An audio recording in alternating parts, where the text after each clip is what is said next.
تمام تعریفیں اس اللہ کے لیے ہیں جو عالمین کا رب ہے۔ مزید ارشاد فرمایا الرحمن الرحیم، کہ وہ رحمان بھی ہے اور رحیم بھی ہے۔ اس سے مفسرین کرام نے ایک تو یہ مسئلہ دریافت کیا کہ یہاں الرحمن الرحیم کا موجود ہونا فاتحہ شریف میں یہ اس بات کی دلیل ہے کہ بسم اللہ الرحمن الرحیم سورۃ فاتحہ کا جز نہیں ہے، بلکہ وہ اس سے الگ ہے۔ اگر بسم اللہ الرحمن الرحیم کو سورۃ فاتحہ کی ہی ایک آیت سمجھا جائے تو پھر یہاں بسم اللہ الرحمن الرحیم میں بھی رحمان اور رحیم ہے، یہاں بھی رحمان اور رحیم ہے، تو تکرار لازم آتا ہے۔ اور ایک بات دو مرتبہ ایک ہی صورت میں اس طرح آ رہی ہے تو اس تکرار کے لازم آنے سے یہ پتہ چلتا ہے کہ گویا بسم اللہ الرحمن الرحیم سورۃ فاتحہ کا جز نہیں ہے، وہ اس سورۃ مبارکہ کی آیت نہیں ہے، بلکہ وہ ایک الگ آیت کریمہ کا حصہ یا جز ہے، اور سورتوں کے درمیان فاصلے کے لیے ہر سورت سے پہلے ذکر کی جاتی ہے۔ کچھ مفسرین کرام نے کہا کہ یہاں یہ جو الرحمن اور رحیم آیا ہے اور جو بسم اللہ الرحمن الرحیم میں ہے، یہاں پہ یہ تکرار بنتا نہیں ہے کہ وہاں پر رحمان اور رحیم ذکر کرنے کی علت سبب اور کاز جو ہے وہ اور ہے، اور یہاں پر جو رحمان اور رحیم کا ذکر ہے یہ حمد کے سلسلہ میں حمد کی علت کو بیان کرنے کے لیے کہ اللہ رب العزت جو رحمان ہے جو رحیم ہے تمام تعریفیں اس کے لیے ہیں، اس سبب سے یہاں تکرار نہیں بنتا، بلکہ اگر اس کو اس کا حصہ بھی مان لیا جائے تو پھر بھی کوئی فرق لازم نہیں آتا۔ یہ مفسرین کی باتیں ہیں، لیکن یہاں جو ہمارے سمجھنے کے لیے بات ہے وہ یہ ہے کہ دنیا میں کوئی انسان کوئی بھی مہربانی کرتا ہے تو وہ کسی نہ کسی اجر کی تمنا اور خواہش کے طور پر کرتا ہے۔ کسی پر کوئی احسان کرتا ہے، کوئی مہربانی کرتا ہے تو اس کے دل میں کوئی نہ کوئی لالچ ہوتا ہے، کوئی غرض ہوتی ہے، کوئی مفاد ہوتا ہے۔ مثلا اولاد، والدین اس کی پرورش کرتے ہیں، اس کو پروان چڑھاتے ہیں، تو والدین کے دل میں بھی خواہش ہوتی ہے کہ یہ میری اولاد ہے، یہ کام کی بن جائے تاکہ کل جب میں کمانے کے قابل نہ رہوں تو یہ کما کر مجھے کھلائیں پلائیں، میری زندگی کا گزر بسر ہو۔ اور یہ بھی ہوتا ہے کہ یہ اچھے انسان بن جائیں، کو اچھا مقام اور مرتبہ حاصل کر لیں تو اس سے میرا نام اور میری شہرت بھی اچھی ہو جائے۔ الغرض کوئی نہ کوئی مفاد والدین کے دل میں اولاد کی جانب سے ہوتا ہے۔ استاد جو ہے وہ بے شک اللہ کی رضا کے لیے پڑھائے شاگردوں کو، لیکن پھر بھی اللہ کی رضا کے لیے پڑھانے کے باوجود ثواب اور اجر کی خواہش اس کے دل میں بھی ہوتی ہے۔ یہ میں اللہ کی رضا کے لیے پڑھا رہا ہوں تاکہ مجھے اجر ملے، ثواب ملے، دنیاوی پیسوں کی غرض اور لالچ نہ بھی ہو تو ثواب کا لالچ تو ہے، لیکن ہے کوئی نہ کوئی غرض ہے، کوئی مفاد ہے۔ اسی طرح ایک مرشد اپنے مرید کو مرید کرتا ہے، پھر اس کی تربیت کرتا ہے، تو اس مرشد کو اپنے مرید سے دنیا کی کوئی غرض نہ ہو، نہ نذرانوں کی غرض ہو، نہ کوئی اور ہو، لیکن ایک غرض پھر بھی ہوتی ہے کہ میں مرید کی تربیت اس لیے کر رہا ہوں تاکہ یہ ایک اچھا انسان بنے، مرید صادق بنے، اچھے کام کرے، اور کل قیامت کے دن یہ خود بھی پار لگ جائے اور میرے لیے بھی درجات کی بلندی کا سبب بن جائے۔ الغرض ہر کام جو بھی کوئی شخص کرتا ہے اس میں کوئی نہ کوئی منفعت، کوئی غرض، کوئی مفاد وہ پوشیدہ ہوتا ہے، کہیں نہ کہیں ضرور ہوتا ہے۔ اللہ رب العزت جو ہمیں ساری نعمتیں عطا فرما رہے ہیں، اللہ رب العزت کی ان نعمتوں کے عطا فرمانے میں مخلوق سے کوئی غرض نہیں ہے، مخلوق سے کوئی مفاد نہیں ہے، مخلوق سے اللہ رب العزت کو کوئی غرض نہیں ہے، کسی قسم کا کوئی مخلوق سے لالچ نہیں ہے۔ فرمایا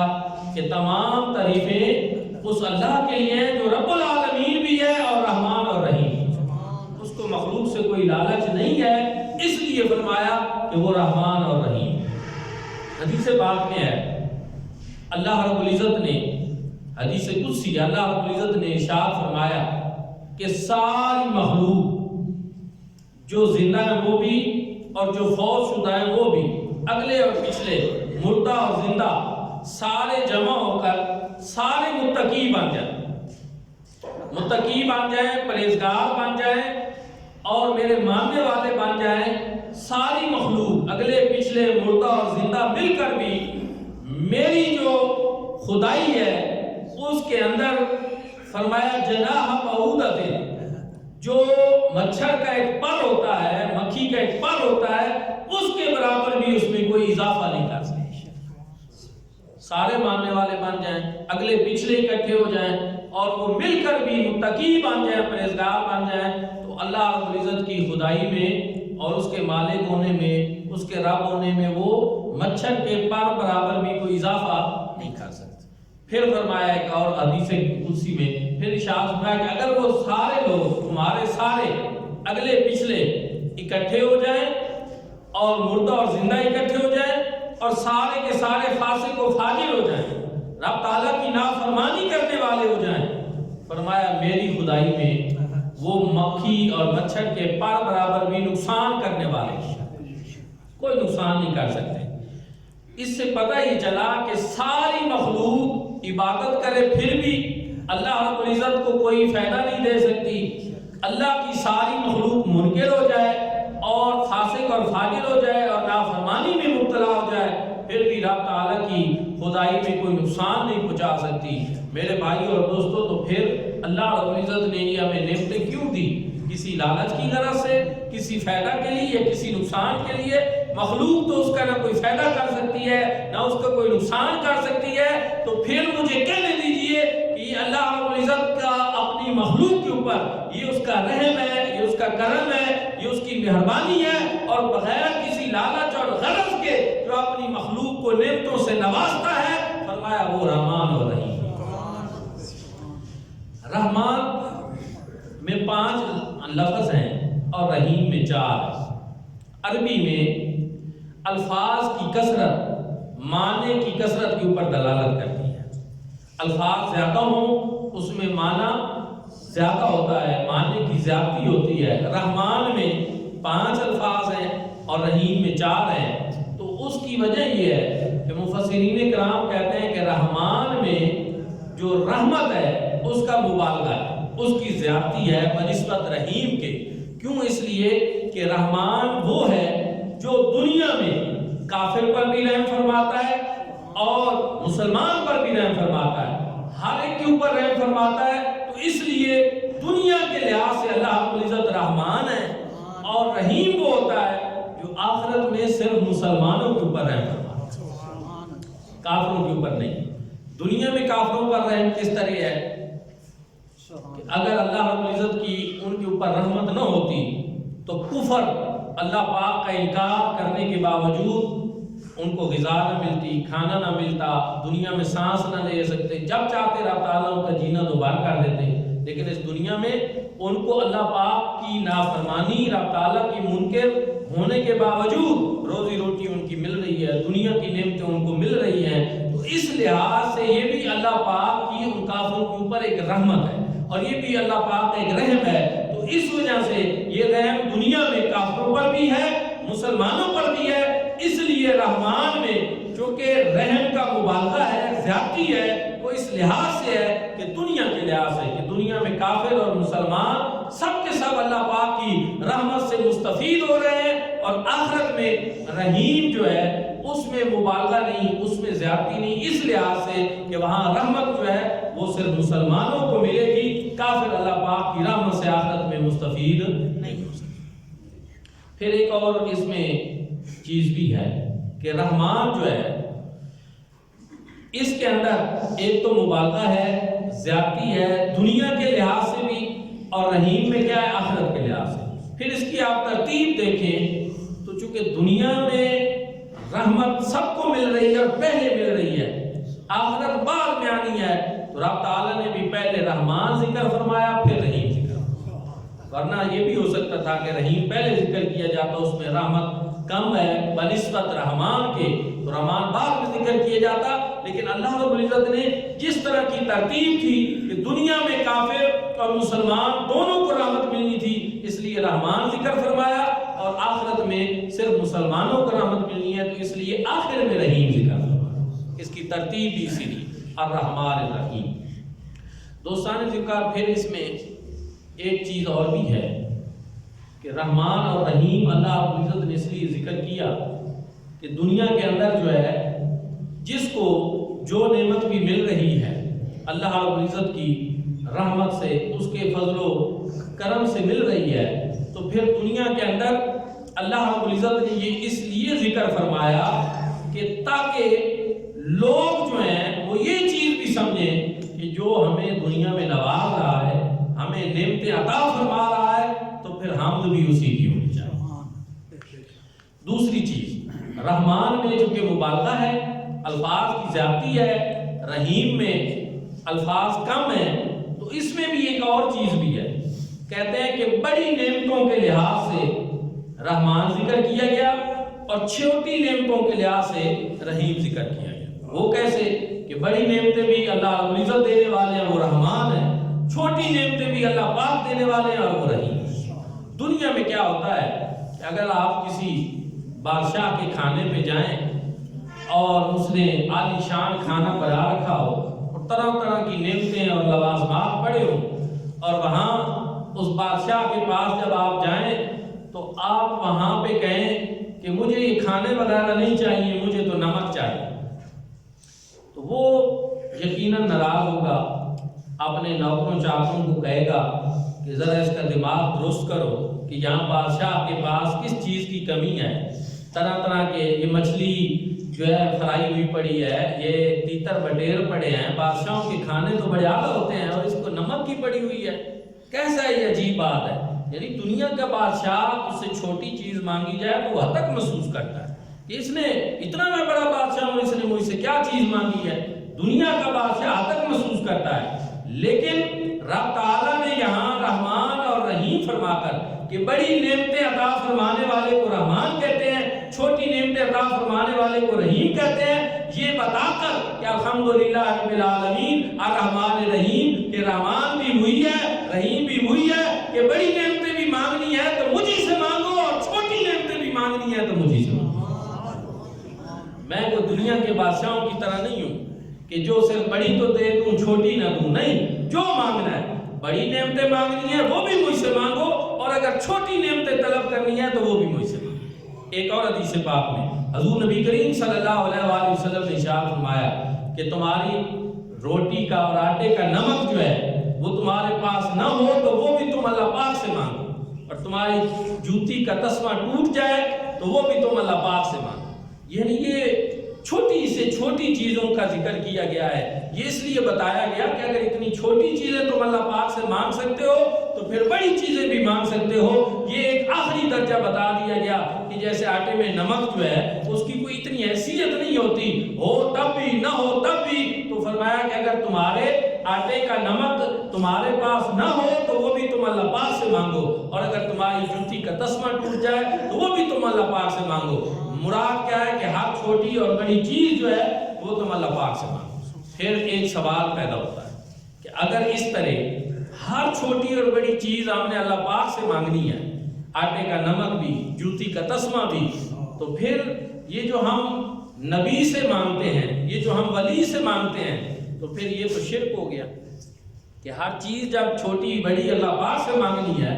تو پیچھے بچتا پھر کیا ہے، پھر ہم نبی سے کیوں مانگیں، پھر ہم ولی سے کیوں مانگیں۔ تو اس سلسلہ میں بھی تھوڑی سی میں وضاحت کرنا چاہتا ہوں کہ آپ چھوٹی اور بڑی چیز ضرور اللہ پاک سے ہی مانگیں، لیکن حضور نبی کریم صلی اللہ علیہ وآلہ وسلم کا طریقہ کیا ہے کہ حضرت ربیعہ بن کعب اسلمی رضی اللہ تعالیٰ عنہ حضور کے صحابی ہیں، حضور کے غلام ہیں، اور وہ حضور علیہ الصلوۃ والسلام جہاں قیام فرما ہوتے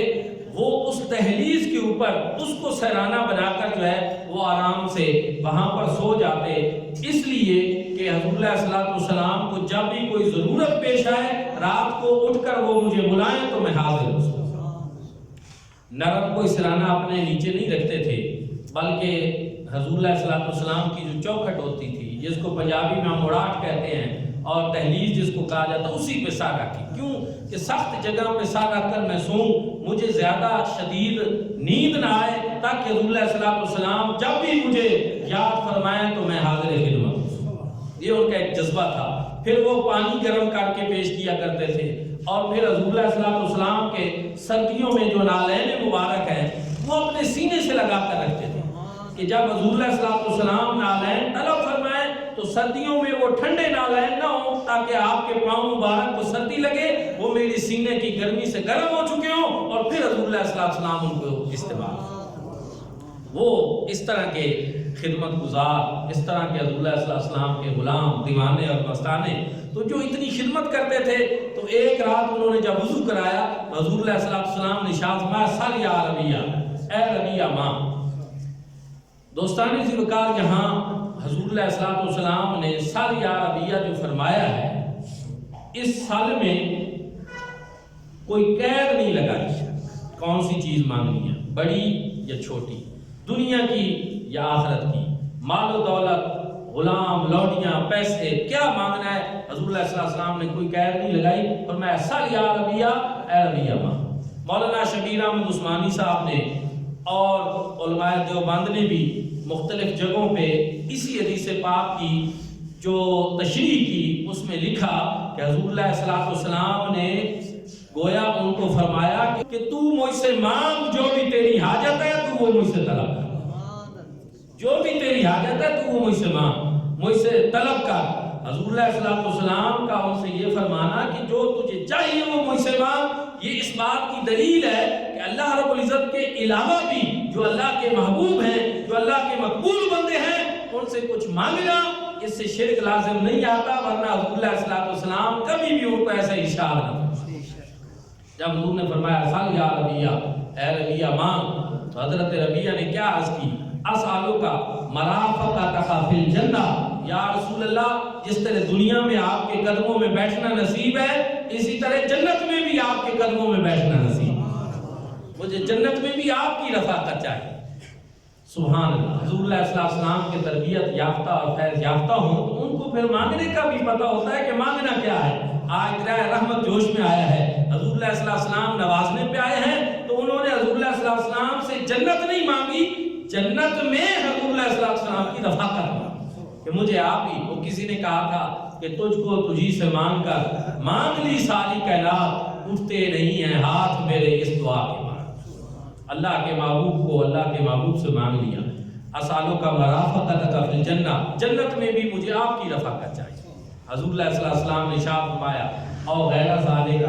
یہ تو تجھے مل ہی جائے گی، کچھ اور بھی مانگ۔ شاہ نصیر الدین نصیر چراغ گولڑا نے بڑی پیاری بات کی ہے، آج وہ مائل باتا، اور بھی کچھ مانگ، دیتا ہے کرم ان کا صدا، اور بھی کچھ مانگ، کہ حضور فرما رہے یہ تو تجھے مل ہی جائے گی، اب کچھ اور بھی مانگ۔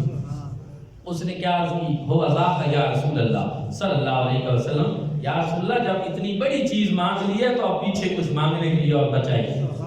اب آپ ہی مجھے کافی ہیں، مجھے جنت میں آپ ہی کی رفاقت چاہیے، میں نے کچھ اور نہیں مانگنا۔ تو میرے بھائیوں اور دوستو، اس سے پتہ کیا چلا؟ اس سے پتہ یہ چلا کہ حضور نبی کریم صلی اللہ علیہ وآلہ وسلم نے یہ بتایا کہ جو اللہ کے محبوب ہوتے ہیں ان سے مانگا جا سکتا ہے۔ ملا علی قاری نے شرح مشکاہ شریف میں، اور حضرت شاہ عبد الحق مدثری رحمۃ اللہ تعالی علیہ نے بھی یہاں پر فرمایا کہ یہاں کوئی قید نہیں لگائی گئی، ہر چھوٹی بڑی چیز جو ہے وہ اللہ کے محبوب کریم صلی اللہ علیہ وآلہ وسلم سے مانگی جا سکتی۔ حضرت ملا علی قاری نے جو اس سے نتیجہ نکالا، انہوں نے کہا کہ حضور کا فرمانا کہ مجھ سے مانگ اور اس کو مطلق ذکر فرمایا، اس سے پتہ یہ چلتا ہے کہ اللہ رب العزت کے جو خزانے ہیں ان کے اندر تصرف اور ان کے اندر اختیار جو ہے وہ اللہ نے اپنے محبوب کو دے رکھا۔ اور پھر وہ ارشاد فرماتے ہیں من ثم